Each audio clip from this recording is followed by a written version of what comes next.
you, Jeshri? Doing well, Sinora. How are you? I'm good. Welcome to Agile World India, Tushar. Hi, Zinora. Hi, Jayashree. Hi, I'm super pumped to have you, Tushar. Namaste. Kasa काय? मी बरा आहे. तुम्ही कसा आहे? Baraid. Thank you. All right. So, what language are we speaking here? What did we just say? We just spoke Marathi, and she asked me how am I, and I said I'm good, and she Oh, just replied back, nice. I'm good That too. is, yeah, okay. That Super, was really super good. pumped to have you on our show, Tushar. A very dear friend Pleasure is and mine as well. someone who has inspired me in many ways. Over to you, Tushar, for a quick introduction, and then we'll get into Sure, sure. discussion. Yeah. Cool. So I started my career as an engineer, as most of the people in India do, forced by parents, forced by peers to pick up whatever they say.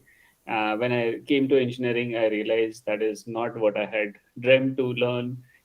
So still pursued a masters and got deeper into building products.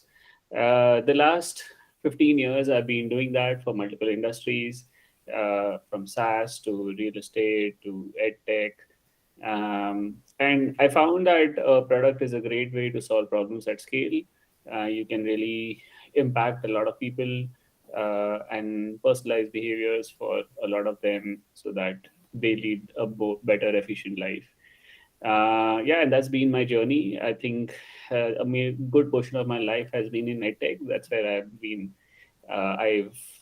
interacted with Jeshri, and I've worked on almost all problems related to education, I can say, and found that there's some problems which are still important to be solved, and still there's a long way for education to keep up with whatever is there required. Right? Personally, I stay in Bangalore, India. Enjoy the weather here. I enjoy the food here. I live with my wife and a pet cat. So that's a small little family. Over to you, Jeshri. I'm happy to answer any queries. Great. We'll take a pause here. Sinora, I'm not sure if I've pinned everybody on the screen. I think last time we couldn't do that. Uh, I'm not sure. I mean, I got a feedback saying that it's only the speaker who shows and we need everybody. Okay. So, how do we pin? It's still recording, by the way. Yeah, I mean, that's fine. And that portion can be edited, or I've given a pause there. Okay. I'm not sure how do we pin this. I think so. If Or you maybe hover, if you hover, yeah, if you hover and you click on the pin, yeah, you should be able to pin that person. Click If you on hover, there'll be yeah. three icon, Yeah. a pin, a mic, and remove. So you can pin. Pin or yourself you on your main. No, I don't want to pin No, myself. pin. Don't pin yourself. Pin Tushar. Show in tile. I have done in show in tile. No, just pin Tushar. Go on Tushar's photo and hover. No, then what happens is it's only the. I mean, we want all the three to be visible all the time. So just go to click those three dots below besides the red hang up button, Hmm. and you just go to change layout, and you can from auto just move to tiled. So then all three will remain always. Perfect. Thank you. See, all right.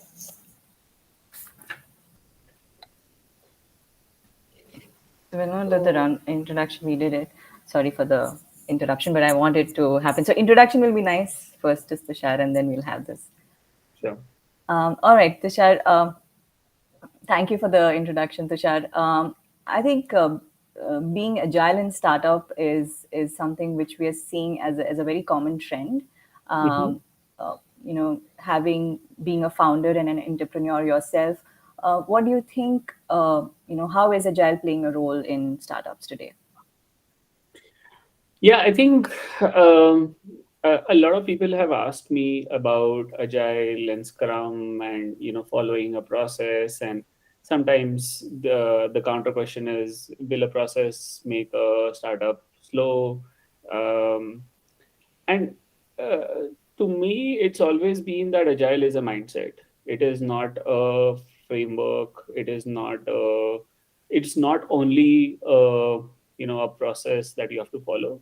It's a mindset that you have to adopt. And the core philosophy behind agile has always been, how do you sort of break down your larger objective into smaller milestones which are achievable, and with which you can get continuous customer feedback, right? And that's very, if you look at it, that's very core of a startup 0 to 1 journey, right? When they're going from zero to product market fit, you have to continuously work on different ideas, different experiments, get feedback, trash out things which are working, not working, pivot. Uh, and if you are stuck with a solution, you that is the death trap for any entrepreneur, right? You have to be stuck to the problem and not to the solution. I think there's a great overlap between the agile myth, like philosophy and startup mindset. Uh, I wouldn't go into implementing all the processes and the documentation that they suggest. Um, but yeah, if you adopt that, it really makes you closer to the customer and closer to achieving what you want to achieve. Right. So true. Um, I mean, you did mention about that it's not really following a particular process, but I'm sure there would have been few methods that you would have tried out, or processes that you would have implemented. So, what were some of the methodologies that you think worked for you? Yeah, the easiest is Scrum, right? See, Scrum, there's always three aspects to any work you do. There is time, quality, and quantum of work, right? And you have to fix two so that you can vary the third one, right? You can't keep all the balls juggling in the air.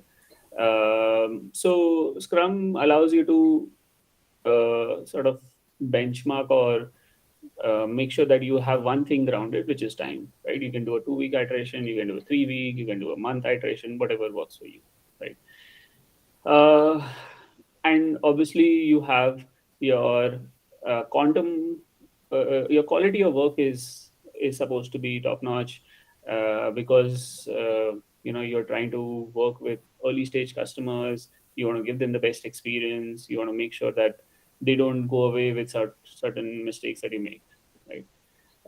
And the third fiddle in this tricycle is quantum of work, right? Which is what you have to constantly evaluate whether it really is needed at that point of time or not, right?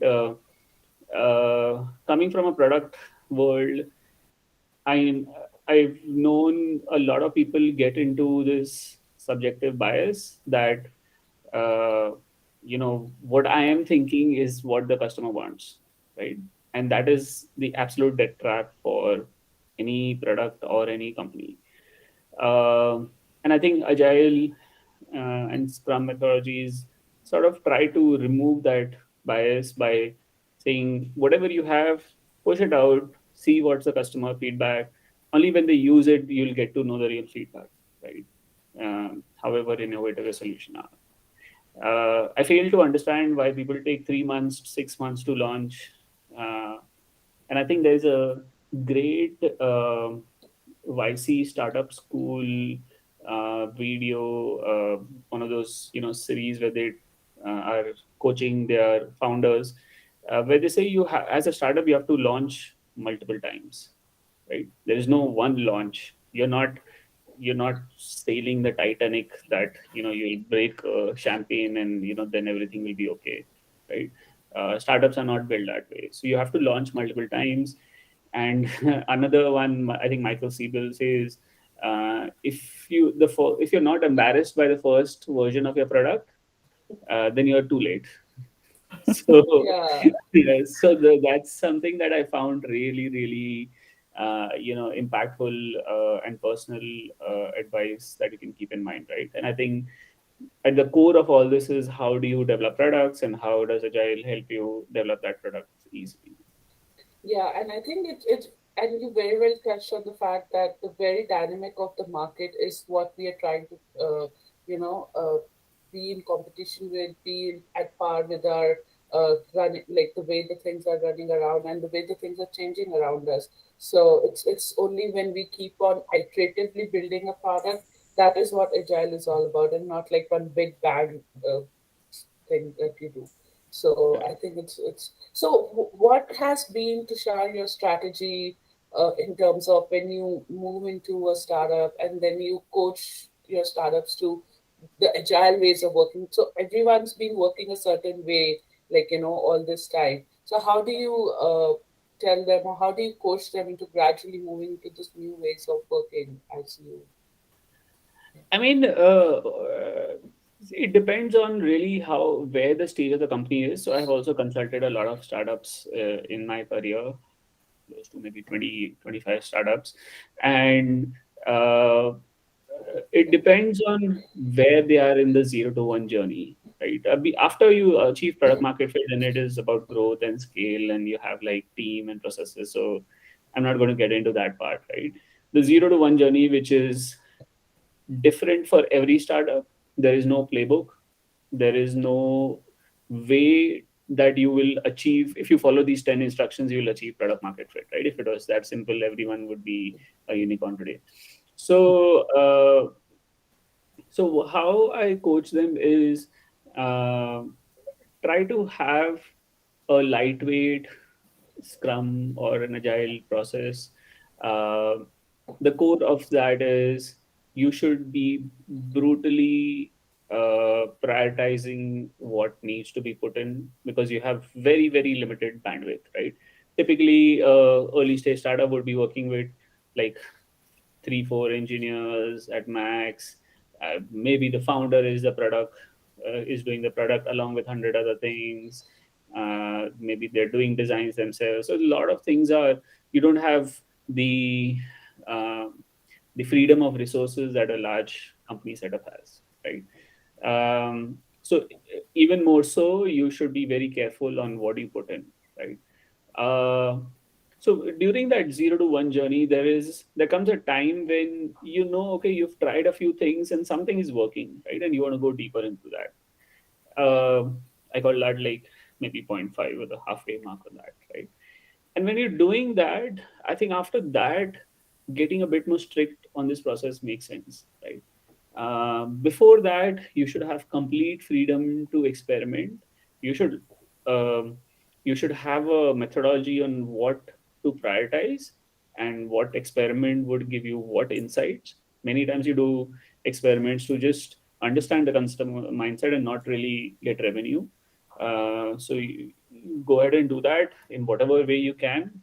Manual, put obscene amounts of time with the customer, doesn't matter.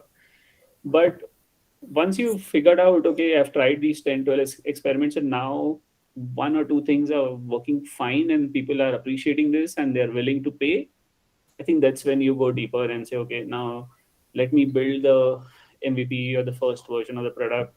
And that's when you can really adopt this methodology um, to have a more to have a visibility into what will come up when, right?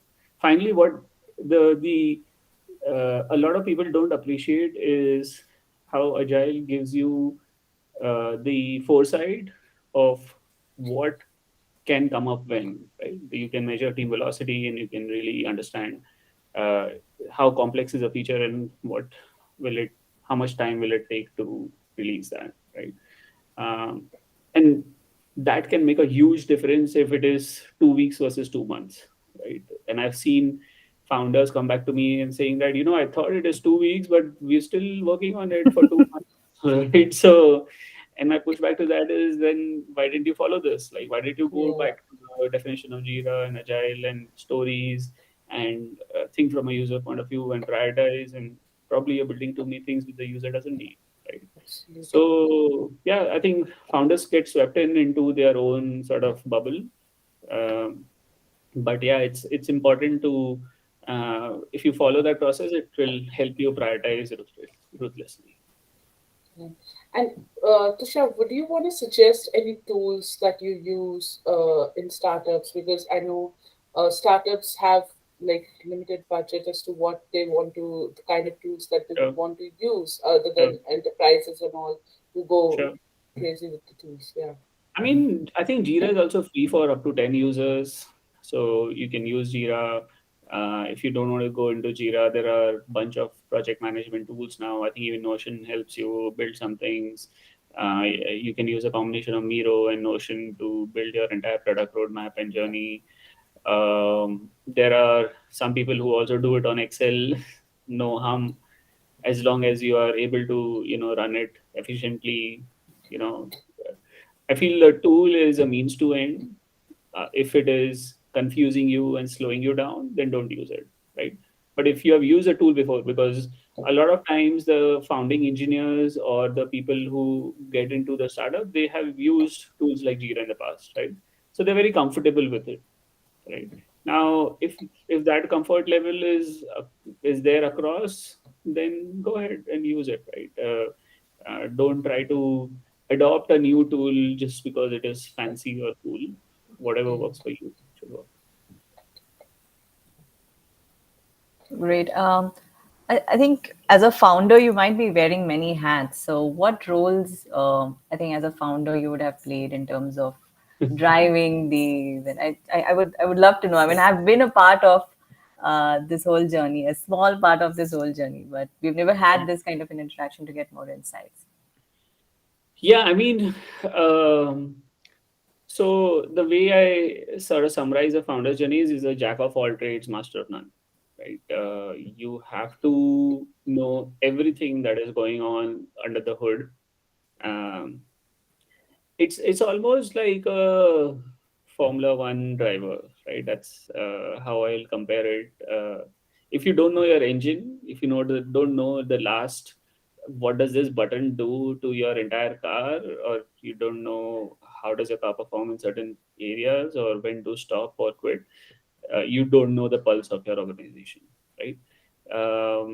So I think initially I was the one who was thinking about the product. I was actually did create the first prototype uh, on, I think, no code tools myself with some help. Um, you get into design, you create your own, use Canva to create your own marketing creatives. Um, you get into legal discussions for your agreements and stakeholder agreements. You understand how complex this entire Indian startup uh, processes and financial audits are. um, I think hiring is a big thing for a founder, because if you don't hire the right first 10 people, then again you're doomed, right? If they don't have that same vision and mindset. So a lot of them will, I'll say, that's why I said it's a jack of all trades, master of none. Um, Over time, as you keep building the team, you start letting go of some responsibility and start giving ownership to whoever is there. um, but yeah, even when you're giving away ownership, it's a funny game, because you have to let the other person also learn, right? They might not be perfect in a startup ecosystem. They're also coming to get a new experience. You have to let them learn, make mistakes, fail. Sometimes you might even know that it might not work, but you still have to give them that, push. Okay, go ahead and try it. So there's a lot of, I think there's a big mindset that you have to adopt as a founder. And the mindset is, how do you make sense of this chaos that is surrounding you, right? You have to, how do you define a structure amongst everything that can be variable, right? And that really puts a lot of pressure on a founder, because throughout our lives, we are very accustomed to living by frameworks and a structure, whether it's school, college, life, family, children, children's school, Yeah. diets, whatever it is, right? Everything is very structured, right? You have 10 steps you follow and you'll get there. But like a startup journey, at least in the initial years, is like just throwing, shots in the dark, and hoping something sticks. Yeah, that's no, that those are some really great insight to share. So, what would be your one tip or one suggestion that you want to give our viewers, our listeners, as to what is it that they should keep in mind when they are moving into this whole agile world in startup, or even like even if not so much agile, but yeah, they want to start something new, a new way of Yeah. working probably. I mean, I would really try to study this methodology and remove all the frameworks and the entire process and all that. Go into the core philosophy of agile, right? You can read the Lean Startup. You can There are some amazing authors have written about this, and uh, and if you really imbibe that and adopt that, I think the rest of the things uh, will will help you give some structure to what you want to do, right?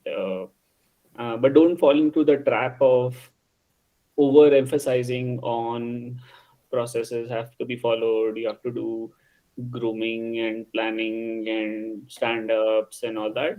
Everything has a purpose. As long as it is solving your purpose and it makes sense for you, then do it, right? Yeah. By the way, we were a remote team. We all worked virtually.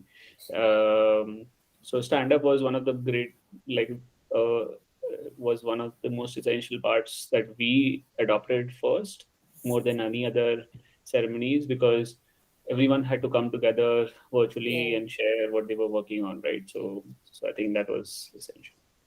Yeah, and I think like this whole remote thing really brought a lot of new way, like the ways it really brought a new way in us in terms of how we are handling our situations, how everyone can be trusted across the organization or across the startups and everywhere, where people can trust each other, reach out to each other, and find new ways of working, even in this crazy world that it is right now. So yeah, I mean, Yeah. having those ceremonies work in your favor, it's something. Yeah. Yeah. Yeah. Cool. I mean, the last 2 year itself was so much of a challenge. But how did you tread through the other challenges that you were facing uh, throughout the stage of, from initiation, ideation to prototype, MVP? How was the journey throughout, and how did you deal with these challenges? I mean, it's good to have a co-founder. So number one, because this is a journey that you have not been taught in any form or shape or any course or degree. You have to walk the path to understand the journey. So having a co-founder really helps you voice thoughts, question each other, ask whether we are doing the right thing. Do we really need to spend our time and energy here? Because you the founder's mindset is it's grasping for that one small bit of validation, and then trying to go deeper in that. But it could lead to nowhere, right? Uh, I think there's this analogy called the greedy algorithm. I don't know if you've heard of that. But it's used a lot when you are, let's say, trekking, or when you are doing anything which is a humongous effort, right? And the greedy algorithm says if you just look at your current options and you just pick up the one which is giving you most value, it's not necessary that you'll reach the top. you might reach to a point where it's nowhere close to the top, but you have to actually come back and start your journey again, right? So local maxima, whatever you call it. So I think that's the biggest caution that we learn as founders to carefully look at, uh, look everything very objectively, uh, be brutal in terms of feedback that is coming, both positive and negative, right? And listen to your most irritated customers, because they are the ones who really, you know, who have the need, but they're frustrated with your product, right? The ones who don't care, they will not even answer. They'll not even be there. They'll just go incognito, right? And the ones who are close to you, they'll always give you good feedback. Ha, everything is good. Sagar changla hai. Sabar bara hai. There is nothing wrong in life. You do your thing, right?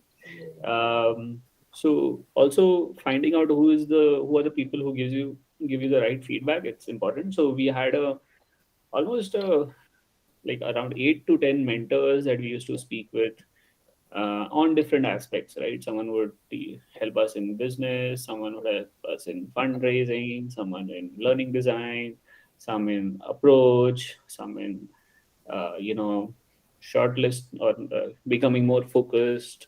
So it's essential to have an army of mentors, um, and a lot of them are doing this for goodwill, right? They're not asking for money or recognition or anything, right? So you should make full use of that, right? I see a lot of founders saying there's an ego in that, like I'll not ask this person, you know yeah. And I think we used to take a stock check every quarter, that what did we do, what was working, what is not working. So start, stop, continue, again, a very good framework to implement. And that led to us defining the goals very clearly, defining what we wanted to do, right? I think later on, when we were also part of NSR Cell, which is the IMB startup ecosystem, IM Bangalore. They also advise us to build OKRs, objective key results, and I think that was also a great framework to implement, to understand what do you really want to chase, right? What metrics do you want to chase? Do you want to chase revenue or user or feedback or satisfaction or uh, just adoption, whatever, right? So yeah, I think that the entire journey was, I would say, there were it evolved every quarter. We could see our understanding getting deeper, uh, and which led to the end where we we understood that it's going to be a very difficult business model to create.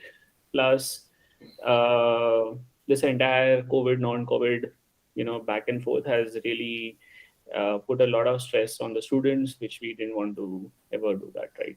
So some of those decisions led to us closing down the company. Yeah, one ending and another beginning. I think that's how it Yeah, is, and so much of learning, so many memories throughout the process. I mean, it's beyond words. Like it's so hard to say that what all experience you gather through this process of founding something and then setting it up, getting feedback, improving on it. I think it's amazing. Thank you so much. Thank you so much, Tushar, for yeah. sharing your ideas, thoughts around being agile in startups, and actually being here to have this discussion. Thank you so much. Thank you so Thank much. you, Tushar. Thanks a lot. This has been really great learning, and it's been a really refresher topic as well, honestly, with how the agile startups and the whole mindset that goes into the way like the startups work, and then adopting agile and letting your team fail and accepting that, and not like all these things are really some of the great points that you called out. And yeah, thank you so much Thank you so much. for coming to our show. And Thanks. is there some way you would want our listeners to be, if somebody have any questions, anything they want to connect you on, is there some way they I'm can? I'm super active on LinkedIn, so you can always reach out. And usually, I try to reply to every message that I get within 24 hours. So that's my own personal way to give back. Yeah, That is great. So I think we'll include your LinkedIn link to our description of podcast for sure. sure, sure. Thanks a lot. Great. Cool. Thank you. Thank you. Bye bye.